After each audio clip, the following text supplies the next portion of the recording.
The East African savanna is one of the richest biotopes in the world. It's home to some 2 million large herbivores. In season, these mammals feed on the abundant vegetation. Life seems easy, yet they're constantly facing danger from predators.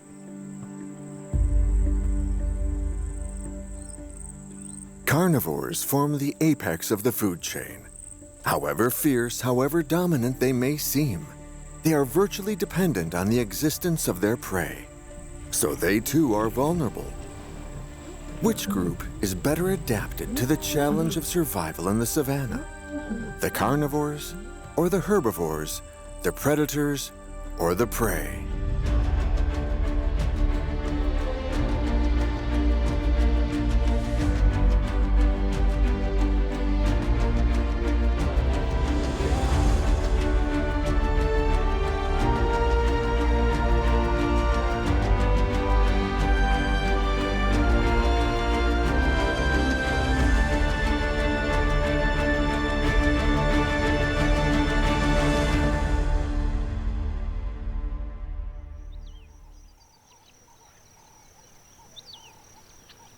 Dawn breaks, and the first light rekindles the daily cycle of life. Photosynthesis can now resume. Plants can grow, providing food for the herbivores. Now is when many diurnal species emerge from the torpor of the night and begin to graze before the sun evaporates the dew. After the cold and the darkness, sunrise on the savanna seems to celebrate the miracle of life. And the morning is usually when female topis give birth. This female topi is preparing to give birth to a single calf after a gestation of 8 months.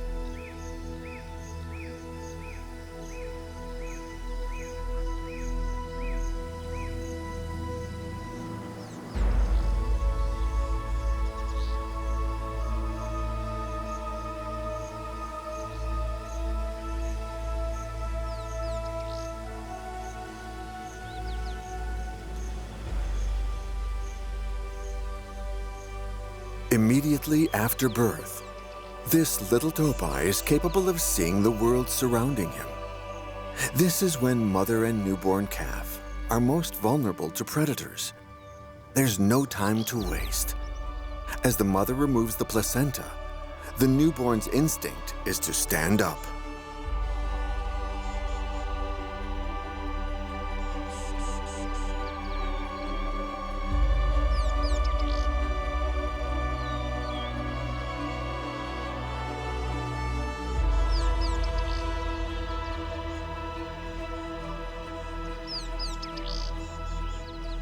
So far, so good.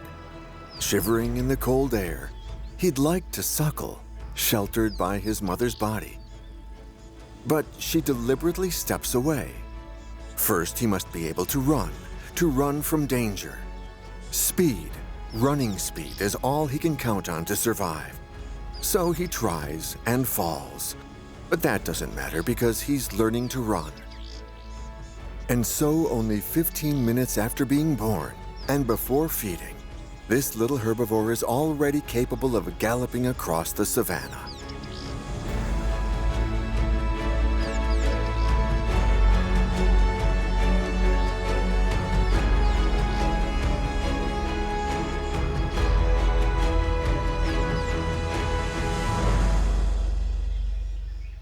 Things are totally different for young carnivores. A lioness has come to this canyon to be alone, away from the other adults.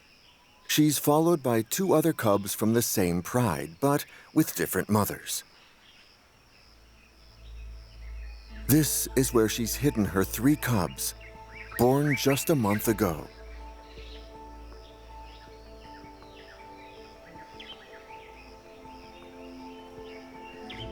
They weighed a little more than a kilo at birth, and their eyes were closed.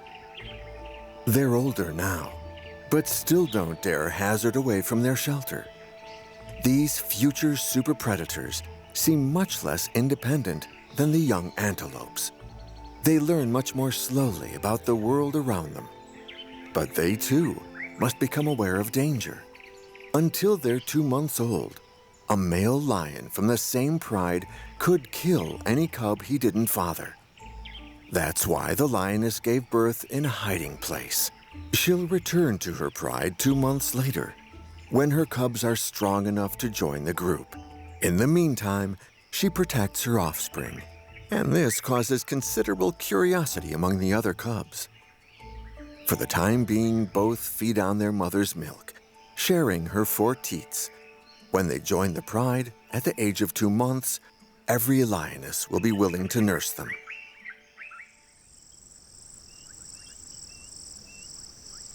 This lioness has 2 cubs. They're 7 weeks old. She often moves them to new hiding places to keep them from being spotted by predators.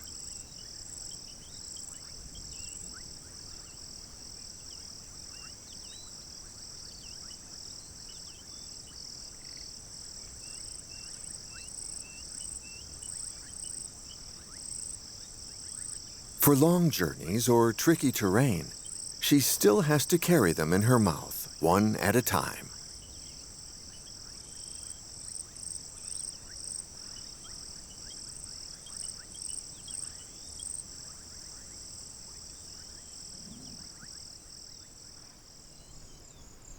With their long legs, young antelopes don't need so much attention.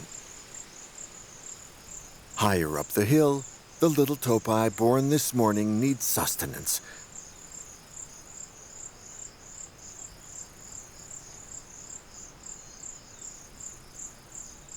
His mother guides him to his first taste of milk.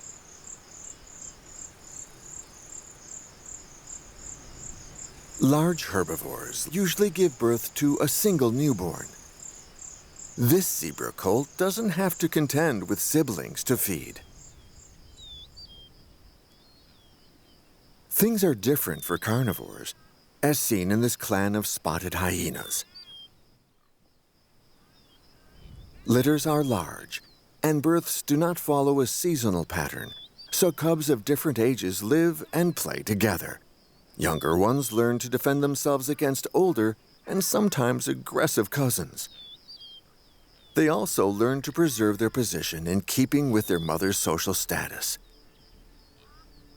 From their first days onward, hyenas have to be aggressive, in particular to suckle from their mother. Hyena cubs are born with teeth, but only feed on their mother's milk for the first year.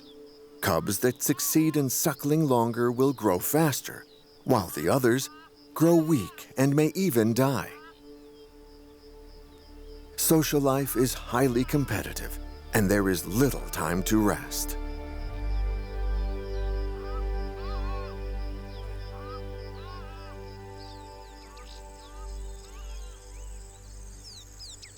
Lion cubs, on the other hand, once they're old enough to join the group, are raised jointly by all the lionesses in the pride, with different generations living together in peace.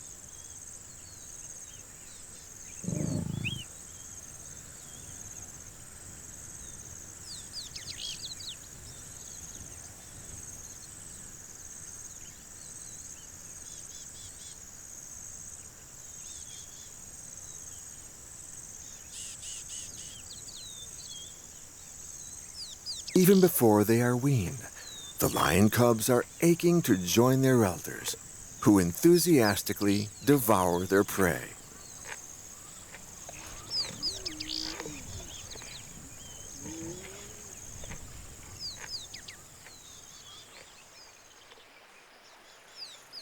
The hunting instinct is innate in all carnivores, and even if the cubs are still suckling from their mother, they're already interested in their future prey. This wildebeest seems quite vulnerable, isolated in the middle of the river. This lioness has already eaten, but she's still a threat.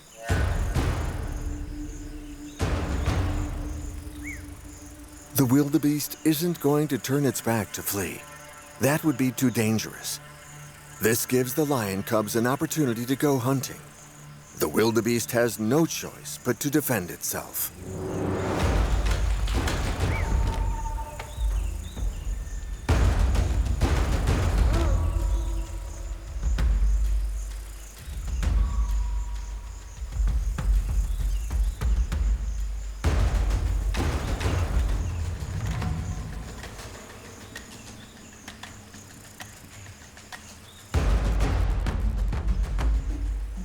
The wildebeest is cornered. The lioness could easily finish it off, but they simply stand by and watch to see how the younger generation fares.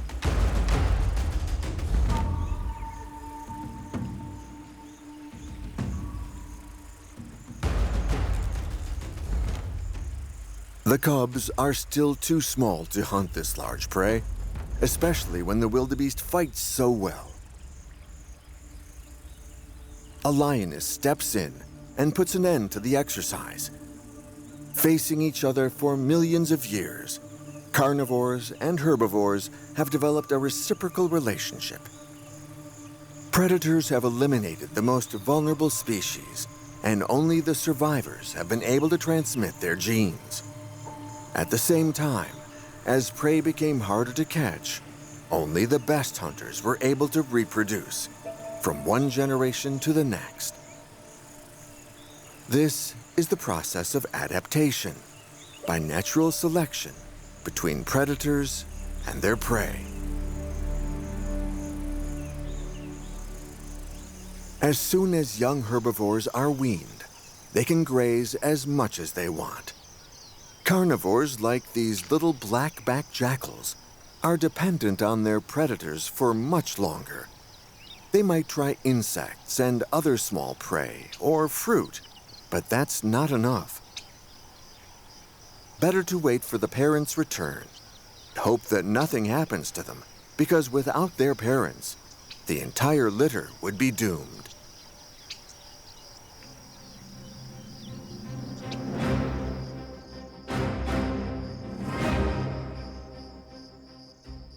The mother jackal has decided to attack a Thompson's gazelle, normally an impressive prey, but this gazelle is injured, and the jackal is ready to run it down until it can no longer defend itself.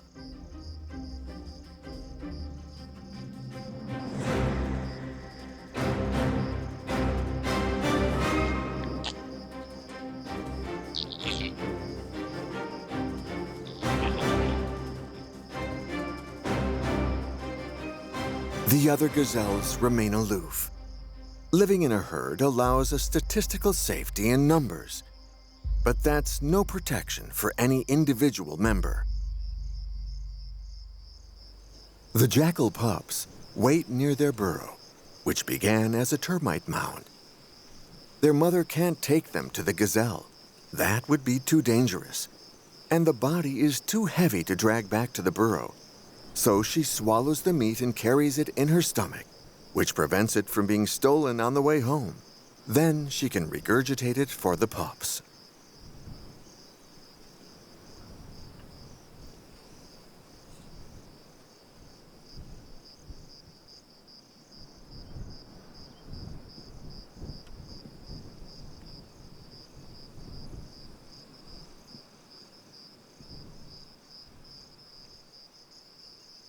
The father was also away hunting and brings more food for the family.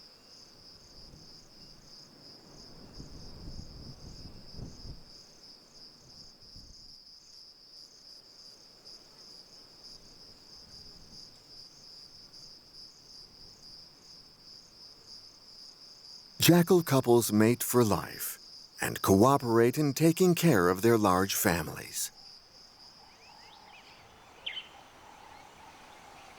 Leopards lead a solitary existence.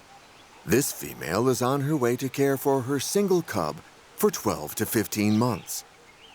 Whenever she sets about inspecting her territory or goes hunting, she leaves the cub hidden in the bushes. Leopards are slower than cheetahs. They prefer to lie in ambush in the brush so they can better surprise their prey.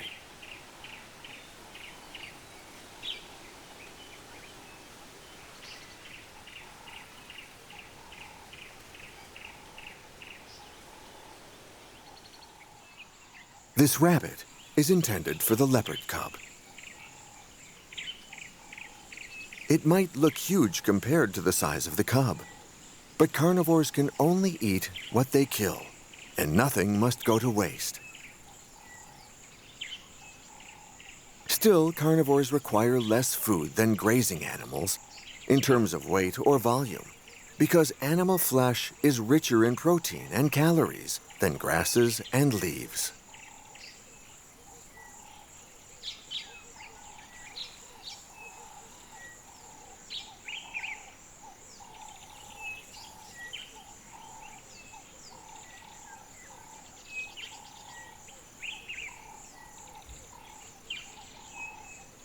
When the youngster has eaten his full, the mother can finish off the rabbit's carcass.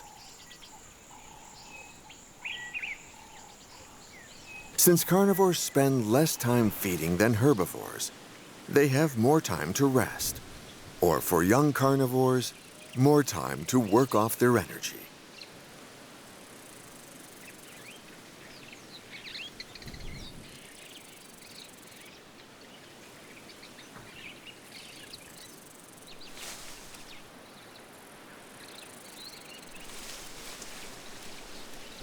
All these physical exercises will make this young leopard a better hunter.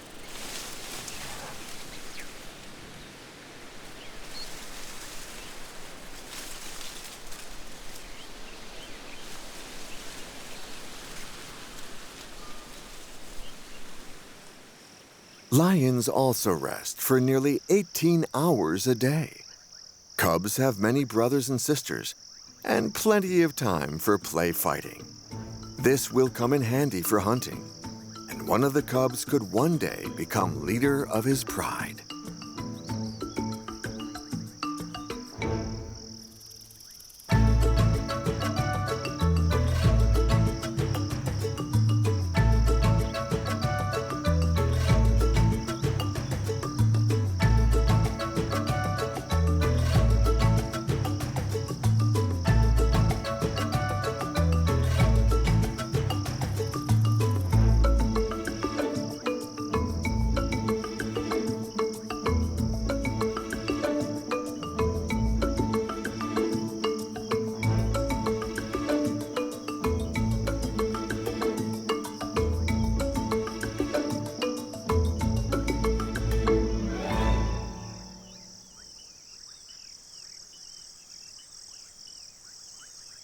The third big cat of the savannah, the cheetah, is a solitary, non-territorial species. Unlike leopards, female cheetahs have litters of 3 to 6 cubs. Feeding and protecting them requires constant care. Young cheetahs are often attacked by other predators, especially hyenas. Typically, less than half of a cheetah litter will survive to adulthood.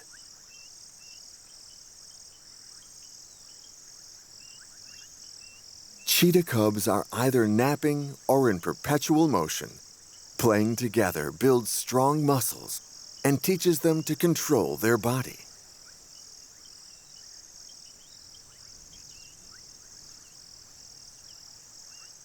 Their predator instinct drives them to test their powers against a common eland. The antelope weighs nearly 100 times more than they do, but that doesn't discourage the cheetah cubs.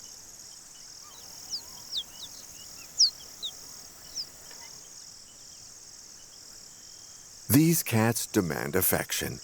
Cuddles play an essential role in social bonding.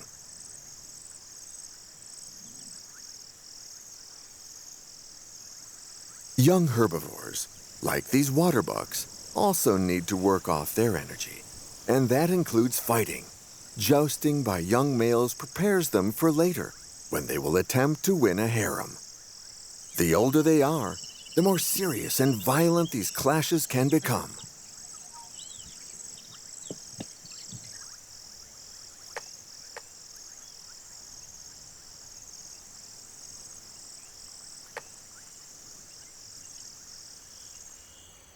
Young animals can play, and not only in the savannah. Much higher at 2,000 meters altitude, the Virunga Mountains are covered with a rainforest. This impenetrable jungle is one of the last refuges of the mountain gorilla. The dominant male watches over his family, composed of several females and their young, plus one or two younger non-dominant males. While adults are calm and even-tempered, young gorillas are bundles of energy, whether alone or playing with others, climbing and jumping in the branches. For these generally peaceful herbivores, playing means learning to move through the forest, above the ground, in order to reach the leaves, the stems, and the bark they feed on.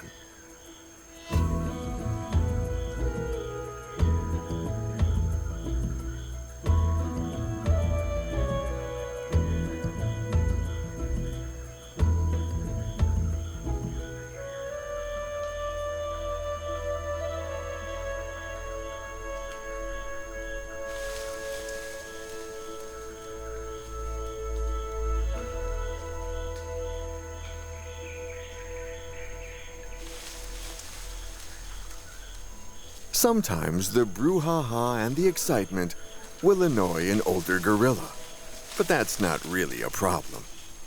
And it's even better when an adult male's silvery back is used as a trampoline.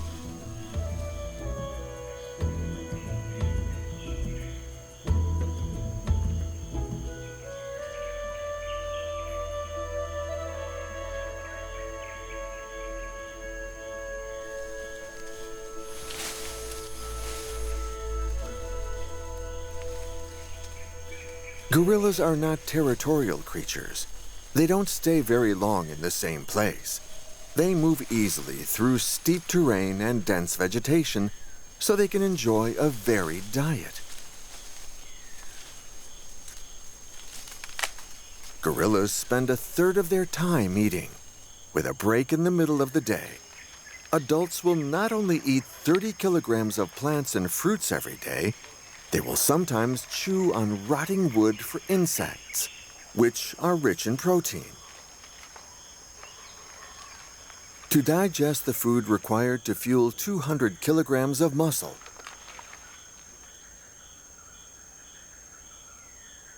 gorillas have proportionally longer intestines than humans. This explains why their bellies are so large.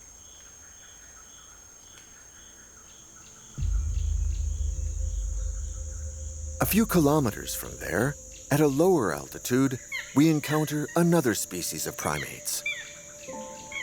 Chimpanzees are lighter and smaller than gorillas, and they can swing through the branches to the very tips to pluck fruits and tender leaves.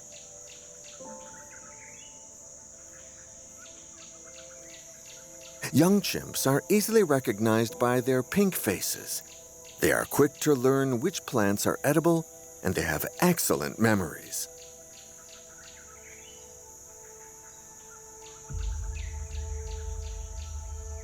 Older chimps can be less acrobatic in search of food. This one climbed a jackfruit tree, which produces its heavy fruits. They can weigh 5 kilograms directly on the trunk.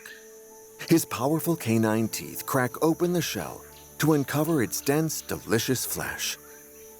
Chimpanzees will generally let their others know when the fruit on a tree has ripened. They may also join up to hunt small monkeys and to steal birds' eggs. They divide their high-protein food according to their hierarchical position in the troop. But fresh meat generally accounts for only 5% of their diet. Each troop seems to have its own food culture. Some eat plant species that chimps from other troops won't even try. This is evidence that individuals learn to identify edible foods more through transmission from one generation to the next than through personal experimentation.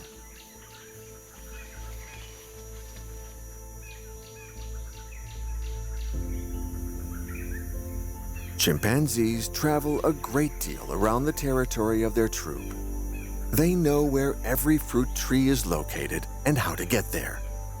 The alpha male, the leader of the troop, often patrols the perimeter of the troop's territory to protect against intruders. If chimps from a neighboring group try to enter, the conflict soon turns violent and can result in multiple deaths.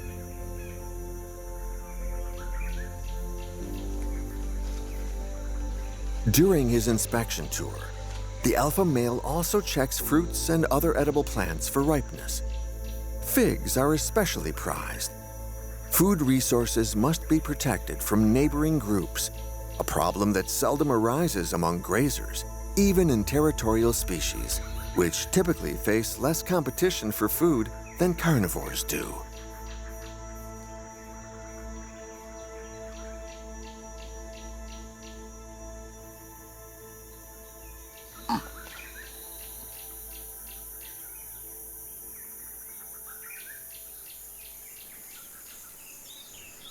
The savannah is dotted with large fruit trees, a valuable source of food for olive baboons.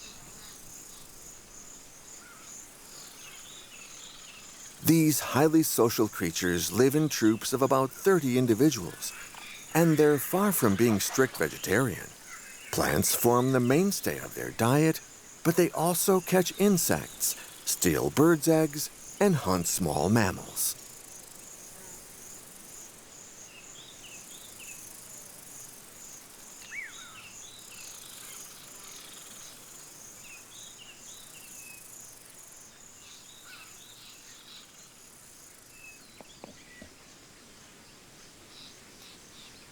Females give birth to a single baby a year. At about 8 weeks old, the baby can reach out to the most readily available food, but without separating from its mother. This provides both mother's milk and a very pleasant way for baby to travel.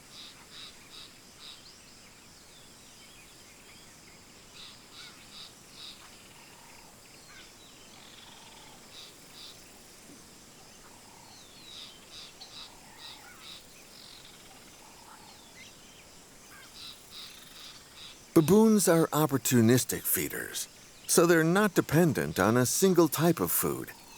They can live in a broader range of habitats than gorillas or chimpanzees. They face little or no stress for food and have developed one of the most complex social and hierarchical systems in the animal kingdom.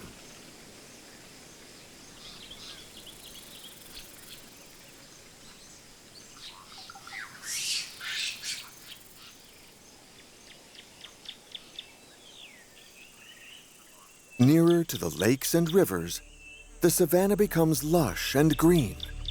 Herds gather at watering places to quench their thirst. Especially the largest terrestrial animal, the elephant. This pachyderm needs close to 200 liters of water a day. Elephants also wade into the water to feed on reeds and rushes, plants that are particularly rich in the fiber they need.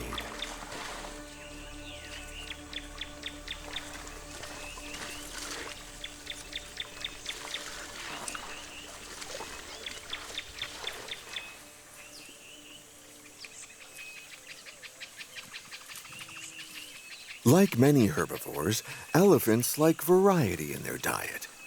They move from plant to plant, if only a few steps away. This preserves the shrubs for another day, without killing their food source. That's something carnivores cannot do. When elephants uproot grasses or break branches, they give them a vigorous shake to remove dust, insects, and dead leaves. If an elephant loses its trunk, as sometimes happens after an attack by lions, it can no longer feed itself. The shape of their heads and the location of their teeth prevent them from grazing directly on the ground. There are 10,000 muscles in an elephant's trunk. It takes time for young elephants to learn to master them. But for the first 3 months, their only food is mother's milk. Then they copy grown-ups and learn to pluck grass in a circular motion. Still, they need calcium and fats and continue to suckle for the first 2 years of life.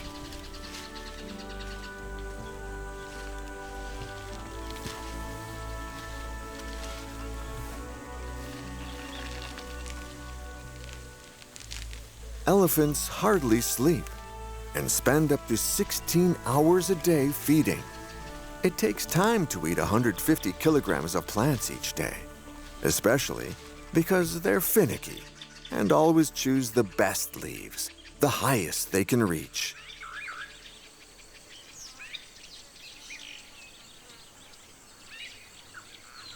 Giraffes can feed on leaves 5 meters above the ground, on branches that an antelope cannot reach. This limits competition for food between herbivore species, especially in the most arid areas. Giraffes choose the most nutritious foliage as they forage from tree to tree.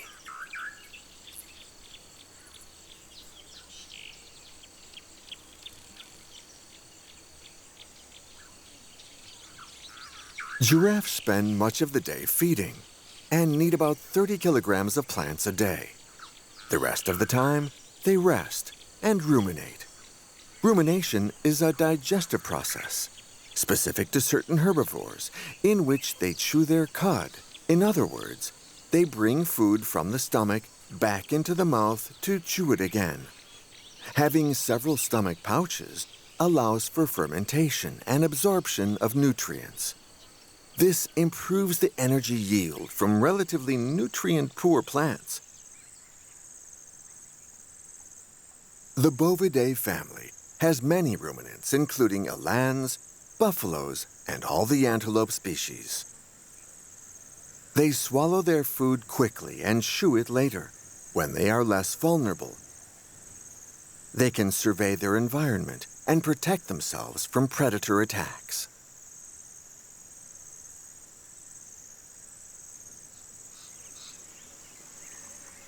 Herbivores depend on their keen senses to spot a threat. Their large ears can turn in different directions to locate where sounds are coming from. Their eyes are set on the sides of the head, which gives them a very wide field of vision. Wild cats, on the other hand, have frontal-placed eyes for three-dimensional vision that allows them to better evaluate distances. By living in a herd, Thompson's gazelles increase their probability of spotting a predator, and once they do so, they never take their eyes off, showing their attention by facing it squarely. The cheetah, aware that it can no longer attack by surprise, simply gives up the chase for now. He cannot afford to waste his energy on a hunt that is doomed to failure.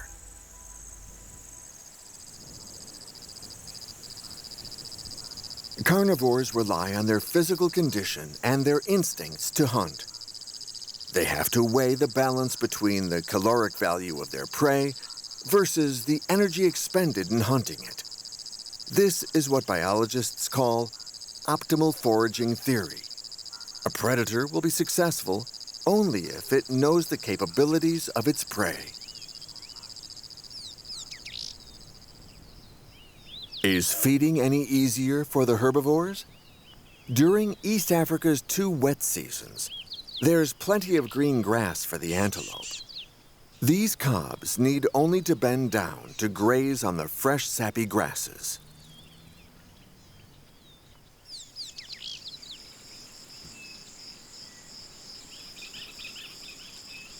But things become more difficult in the dry season. Grass grows pale and dry, no longer providing sufficient nutrients. Food is scarce for species that graze only on grasses.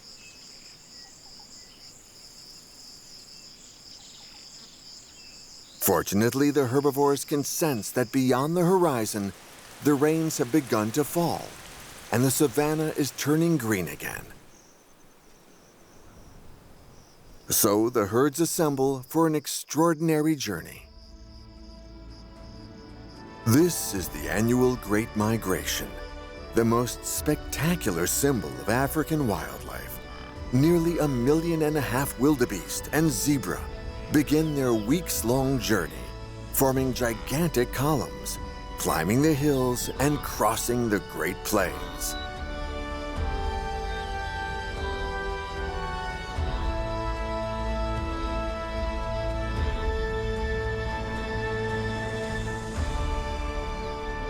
It is a perilous journey of 400 kilometers, with dangers at every stage.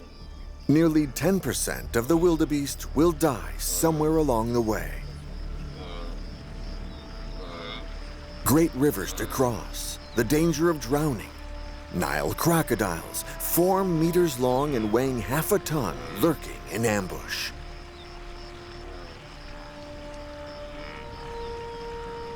Before facing the danger, the wildebeest come to a halt. They could spend days here crowding on the riverbank until one wildebeest, possibly bolder or hungrier than the rest, finally takes the plunge.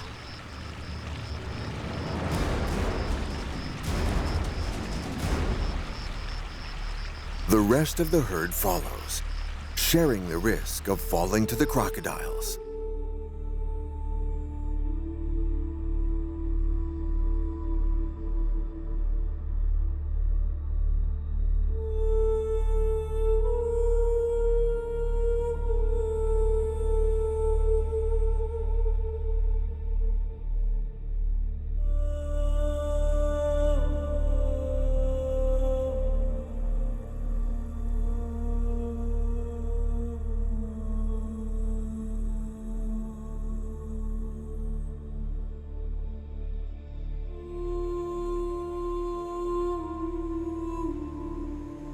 The weakest are caught in the crocodile's jaws, pulled under and drowned.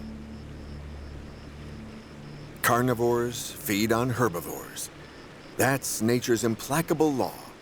It's not a question of fair or unfair.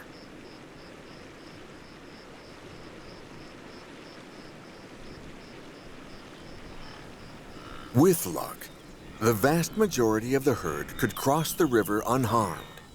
But a few dozen kilometers ahead, there's yet another river and a new set of dangers.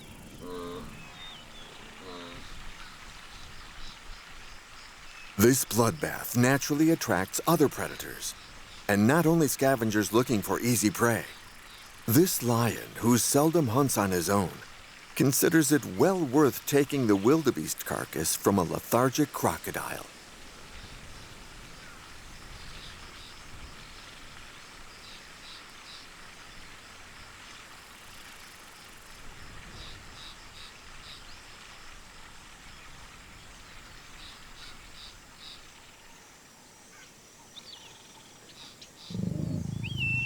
Predator species that live in family groups, like lions in their prides or hyenas in their clans, usually share the spoils of their hunt. This morning, however, the dominant male won't let one of his females eat just yet.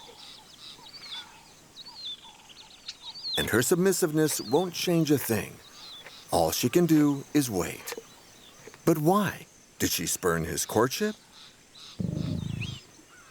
This shows how the dominant member in a carnivore species can control access to food. Herbivores don't have that problem.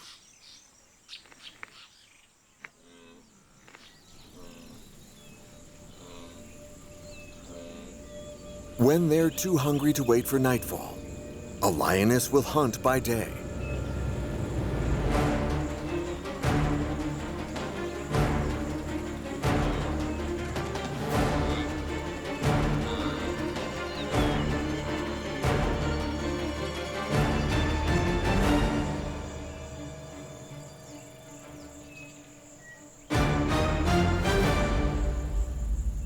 The lioness goes directly to the throat, killing the wildebeest by suffocation. In his misfortune, at least he was fortunate enough to fall to a predator who can kill him in an instant. The lioness still has to drag the 150-kilogram carcass from the canyon. It's a huge effort, but well worth it, because she now has enough to feed the entire family.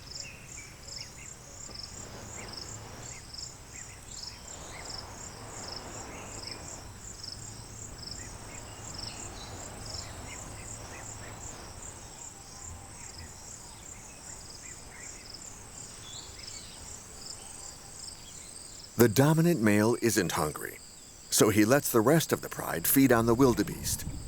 The taste of flesh proves irresistible, and everyone fights for the best pieces.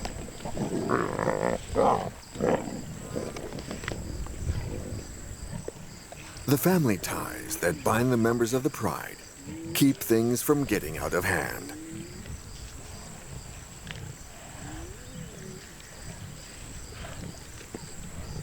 The lion finally decides to join the feast.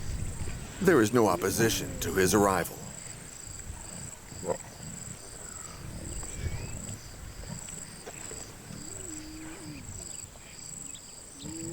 Another male in the same pride approaches, but the alpha male shows his displeasure.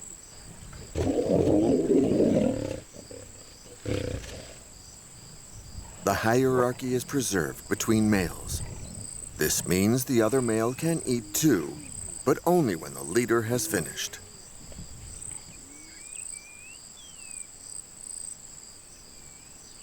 Carnivores sharing food reinforces social bonds.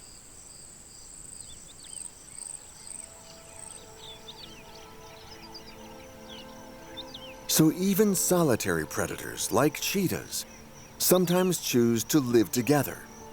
This usually occurs among males, brothers from the same litter. This confers a definite advantage in hunting. Yes, they will have to share their prey, but that's not a problem, because they only attack larger animals, like gazelles or young antelopes. These four brothers have spotted a wildebeest herd. They split up, two of them to the front of the herd to draw their attention, one to the back of the herd, and the fourth to run down the most vulnerable wildebeest. In the short grass, cheetahs cannot hide in ambush. They rely on their running speed to catch their prey.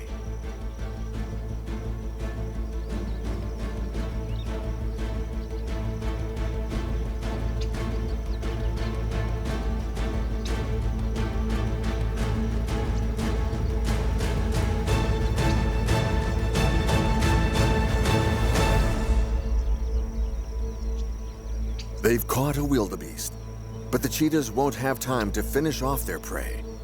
The hyenas watch the hunt and know the cheetahs won't put up a defense. The slightest injury could prevent the cats from running at top speed, and therefore prevent them from hunting.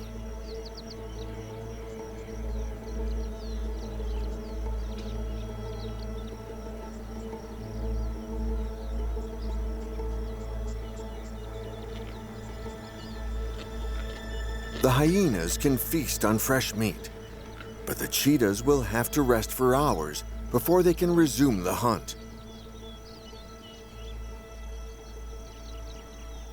Predators tend to devour their prey in a hurry. They're never sure they can hold on to it for long.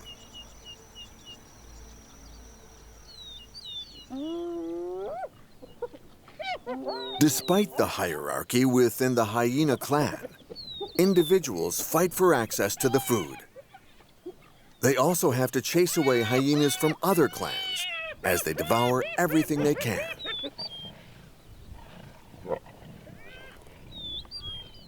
Until the arrival of a lion signals that the feast is over.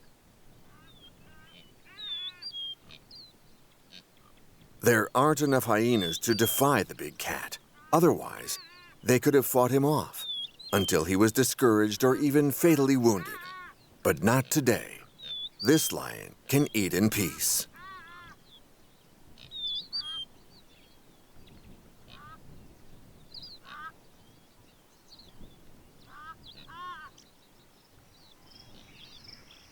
Not all carnivores depend only on hunting to survive. Hyenas often make do with carrion, as do jackals. But they have to keep the spoils from others. Unfortunately, something has changed in recent years. As lion populations have fallen, the carrion available daily has decreased. And to avoid depending only on what lions kill, hyenas are hunting more. And because they are better fed, their population has increased.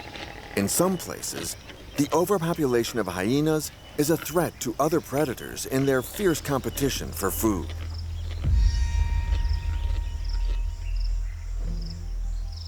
Hyenas will attack any animal in a weak condition, like this wildebeest that sought safety in a river. He is wounded, and the scent of blood proves irresistible. But he hopes to escape by staying in the water.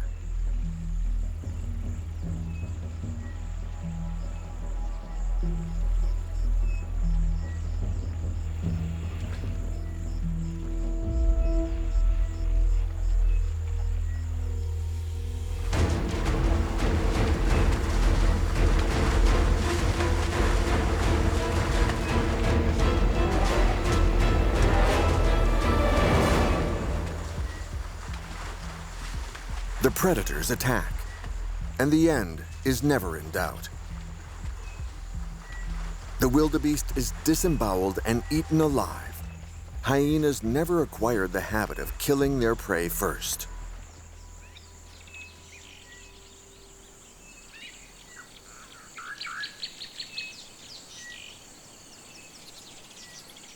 The balance of nature requires that herbivores outnumber carnivores. In some antelope species, such as the cob, females are overrepresented. This allows the most dominant males to assemble a large harem and produce large numbers of offspring. Things can be tricky. Even in heat, the female may be unwilling to mate. Males need to be patient.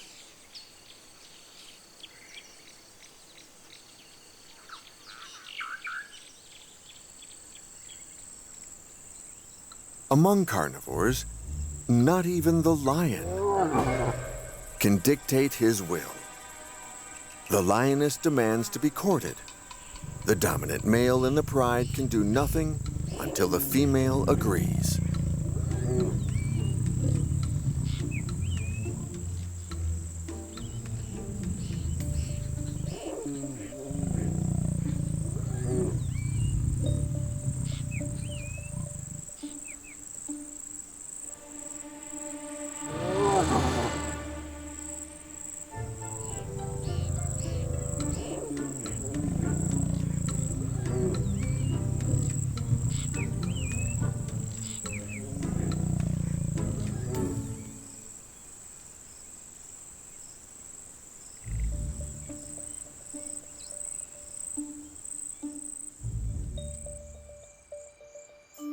In some rare cases, it's the female who does the courting. Things go faster. The male leopard will never keep her waiting.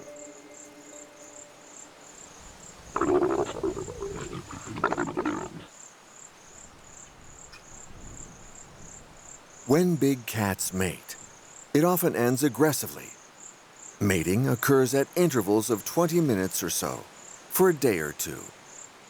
This pattern is necessary to trigger ovulation in the female. The sun sets over the savannah, over the herbivores and the carnivores that have confronted each other all day long, and will do the same tonight and tomorrow and as time goes on. Nature's balance depends on this constant confrontation. Survival is not only a matter of strength, but of successful adaptation. This Topi is thoroughly aware of the distance that keeps him safe from cheetahs. He can defy them with his presence, and in doing so, the antelope dominates the situation. All told, herbivores may be less vulnerable than it seems. There may be safety in numbers. Although they live under constant threat, the fittest among them learn survival from an early age.